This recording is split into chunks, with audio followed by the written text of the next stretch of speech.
Today we are in Narayanpur district of Bastar in Chhattisgarh, where elections took place on the 7th of November. Narayanpur has been seeing tensions regarding communal tensions between the Christian tribal and the Hindu tribal communities, as well as the tribal communities here.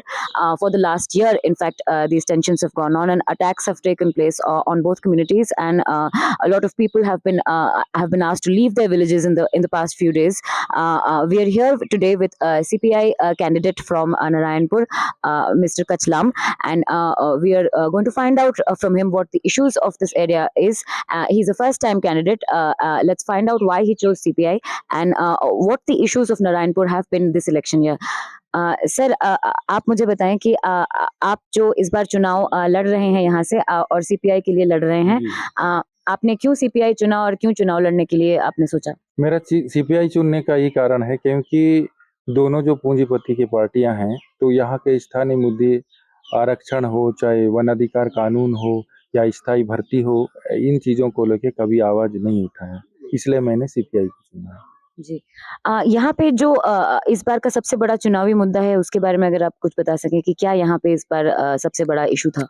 यहाँ का सबसे बड़ा issue तो अपने CPI के तरफ से था। यहाँ पे आरक्षण है और वन अधिकार कानून है, पेशा कानून को पूर्ण रूप से लागू करना है और स्थायी भर्ती करना है। जितने भी कर्मचारी भर्ती हो स्थायी हो। जी, और पिछले 1 साल में यहाँ पे कुछ कम्युनल हिंसा के केसेस सामने आए हैं, जहाँ पे दो तरफ के लोगों ने अपने बीच में कुछ हिंसा हुई है उनके, और कुछ गाँवों पे अटैक्स हुए हैं। उसके बारे में अगर आप कुछ बता सकें कि यहाँ पे किस तरीके का माहौल है अभी? अभी तो माहौल चुनाव के बाद थोड़ा शांत है, लेकिन इसके पहले बहुत ही माहौल खराब था, क्योंकि दो समुदाय के बीच में लड़ाने का काम कहीं न कहीं पार्टी का साजिश कह सकते हैं। तो चुनाव का पहले दौर था, चुनाव नज़दीकी था, इसलिए शायद दोनों समुदाय के बीच में लड़ाने का काम किया है, ताकि वोट 2 हिस्से में बँटे और किसी न किसी राजनीतिक पार्टी को इसका लाभ पहुँचे। जी, आप यहाँ पे शुरू से हैं, यहाँ पे कभी क्या पिछले साल के पहले आदिवासी और क्रिश्चियन आदिवासी के बीच में इस तरीके की झड़स या झमेला कभी दिखा है? नहीं, मैं आज तक ऐसा आपस में लड़ने का कभी नहीं देखा और ना ही कभी ऐसा हुआ। कहीं न कहीं मुझे लगता है कि भाजपा सरकार 15 साल शासन किया, जब दोबारा कांग्रेस सरकार आई सत्ता में, तो कहीं न कहीं राजनीतिक साजिश ऐसा हम कह सकते हैं। तो जब यहाँ हिंसा चली उस समय यहाँ पे सरकार का किस तरीके का रवैया था? क्या सरकार ने लोगों की मदद की? क्या सरकार यहाँ पे जो लोग अफेक्टेड हैं, जो विक्टिम हैं, क्या उनको कॉम्पेंसेशन मिला है कुछ? कॉम्पेंसेशन किसी को नहीं मिला है और सरकार का रवैया ये था, जैसे कि घटनाएँ शुरू हो गई, उस समय में उनको लॉ एंड ऑर्डर के तहत मेंटेन करना था, एफआईआर करना था। जो ऐसा कार्य करने में जो आपराधिक कार्य करते हैं, लिप्त रहते हैं, उनको नामज़द एफआईआर करके उनको चिन्हांकित करके जो कानूनी विधिवत जो दंड प्रक्रिया उसके तहत उनको मतलब एफआईआर दर्ज करके उनको सजा देना था। तो ऐसा सरकार ने नहीं किया और सरकार के रवैया एकदम बहुत ही मतलब दोहरे रवैया अपनाई है उनके साथ, तो इसलिए ऐसा दिनों-दिन घटनाएँ बढ़ते रहा। जी, तो इसका मतलब यहाँ पे फ़िलहाल सरकार के लिए थोड़ी मतलब गुस्सा है सरकार के प्रति, दोनों समाज के बीच में ऐसा है? बिल्कुल गुस्सा है। जो जो पीड़ित परिवार है, वो बिल्कुल गुस्सा है, क्योंकि वो जानती है आज का पहले जैसा चुनाव भी नहीं रहा है, पहले जैसे लोग भी नहीं रहे हैं। दिनों-दिन डिजिटल इंडिया में लोग बढ़ रहे हैं।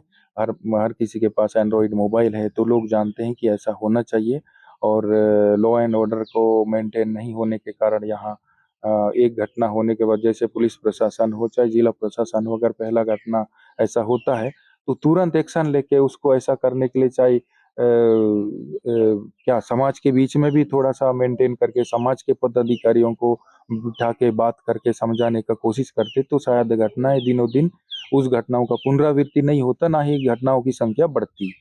जी। बस एक आखिरी सवाल कि यहाँ पे चुनाव के पहले थोड़ा वायलेंस और हुआ, पॉलिटिकल वायलेंस हुआ। यहाँ पे एक बीजेपी के एक वर्कर की हत्या भी कर दी गई। जी। जो नक्सल की तरफ से एक अटैक हुआ, उसमें कैंपेनिंग के दौरान ये हुआ। जी, जी। तो चुनाव कैसा चला? इतना जो एक तो पहले से एक टेंशन था, उसके बाद ये भी चीज़ें हुई।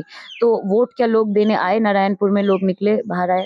वोट के लिए देखिए मैडम, जैसे 2018 का चुनाव के परसेंटेज हिसाब से लोग बाहर आने से डरे और वोट नहीं दिए, और अंदर अंदर गांव में पहले से ही चुनाव को बहिष्कार का पर्चा बहुत देखने मिला, रास्ते रास्ते में मिला, न्यूज़ों के माध्यम से मिला और टीवी के माध्यम से भी बहुत देखने को मिला। तो कहीं ना कहीं लोग भयभीत थे, डर के साए में थे, जिसके कारण वोट परसेंटेज 63.88% इस बार गया है।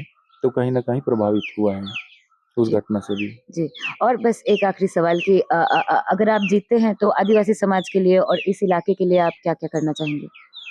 जीतते हैं तो सबसे पहले तो मैडम कि आरक्षण को लेके हम विधानसभा में अगर जनता पहुँचाती है, तो विधानसभा में आवाज़ उठाएँगे, और स्थानीय भर्ती को लेके हम बिल्कुल आवाज़ उठाऊँगा, क्योंकि अगर बाहरी लोगों का भर्ती होता है छत्तीसगढ़ में अंदरूनी इलाकों में, तो वापस उन लोग मैदानी इलाके में जाना चाहते हैं। तो यथावत समस्या जो, चाहे शिक्षक समस्या हो, चाहे स्वास्थ्य कर्मी की समस्या हो, यथावत बना रहता है।